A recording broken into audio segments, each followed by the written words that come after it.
Azərbaycanda Sovetlər Birliyinin əsas yetirmələri Naxçıvan və daha çox indiki Ermənistan ərazisindəki azərbaycanlılardan çıxıb. Və bu heç də həmin yerin bizim hazırki indiki Azərbaycan torpağında olan insanlardan daha savadlı, daha çalışqan olduğunu göstərmir. Qətiyyən belə deyil.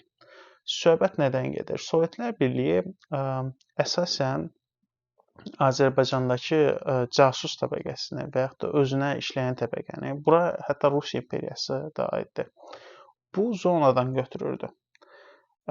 Bunun bir çox səbəbləri var, yəni uzun səbəbləri var. Əsas səbəblərdən biri odur ki, bu Rusiya üçün önəmli idi, Moskva üçün önəmli idi. Çünki həm İrana, həm Türkiyəyə təsir etmə imkanları var idi. Misal üçün, Naxçıvanda, Ermənistan ərazisində olan azərbaycanlı kəşfiyyatçılar bəzən Türkiyə tərəfinə keçir, orada əməliyyatlar aparırdılar və İrana keçib orada əməliyyatlar aparırdılar.